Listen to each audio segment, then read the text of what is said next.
কেউ দল করতে হয় দলের সিস্টেমে চলবে। দল কারো পৈতৃক সম্পত্তি না।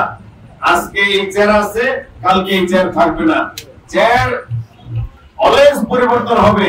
কেউ বলতে পারবে না আমি বিএনপি কিনে নিয়েছি, আমি ওই সেন্ট্রাল নেতা, আমি অমুক নেতা। এই নেতার কোনো দাম নাই। দাম আছে কার? জনগণের। জনগণের কাতারে দাঁড়ান, দেশের সেবা করেন, অবশ্যই দাম পাবেন। আমার নেতা তারেক রহমান কি বলে? আমরা যেন সবাই জনগণের পাশে যাই। এর জন্য কিন্তু আজকে আসছি, আমরা যেন জনগণের পাশে যাই। আর বাড়িখালীর নেতৃবৃন্দদেরকে বলবো, সবাই যেন আমরা, শুধু আমি ওই যুব দলের নেতা, ছাত্র দলের নেতা, মূল দলের সভাপতি, সেই দেমাগ যেন না দেয়। আমি যেন মনে করি আমি বাংলাদেশের নাগরিক। আমার নেতা তারেক রহমান বলছেন আপনারা জনগণের পাশে যান। কারণ কি, আগামী দিনে নির্বাচন হবে, রাত্রে নির্বাচন না। যার ভোট সে দিবে, যাকে খুশি তাকে দিবে। আমাদের জনগণের পাশে দাঁড়াইতে হবে। কোন ধরনের চাঁদাবাজি, ধান্দাবাজি, মাটি কাটা চলবে না।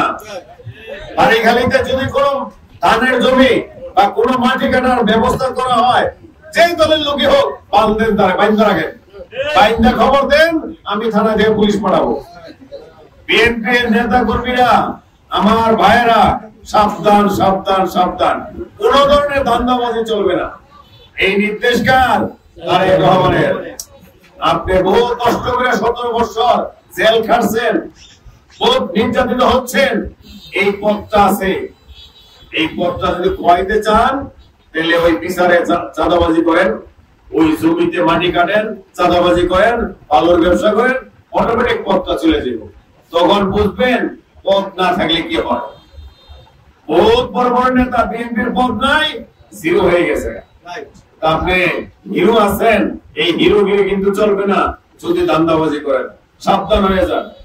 আজকে আসছি শুধু আপনারা, আমার নেতা তারেক রহমান কিছুদিন আগেও আমাদেরকে জানাইছে, সমস্ত নেতা কর্মীদেরকে বলার জন্য।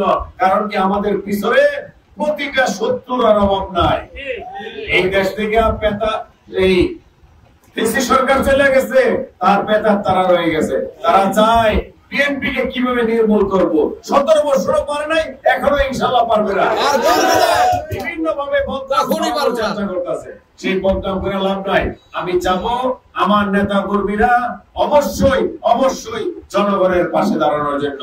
আমার নেতা তারেক রহমান চায় আগামীতে বাংলাদেশ, এই যে 31 দফা বাস্তবায়ন করার জন্য যে বলা হয়েছে, আমার নেতা কর্মীরা যেন এটা মুখস্থ করে এবং সমস্ত মা বোনদেরকে বোঝানোর চেষ্টা করে, আগামীতে বাংলাদেশের যেন কোন জনগণ না খায় না থাকে, আমার জনগণ যেন কোন বেকার সমস্যা না ভোগে, আমার জনগণ যেন কোন নেশাগ্রস্ত না হয়। সেই চেষ্টাই বাংলাদেশের আগামী দিনের ভবিষ্যৎ তারেক রহমান।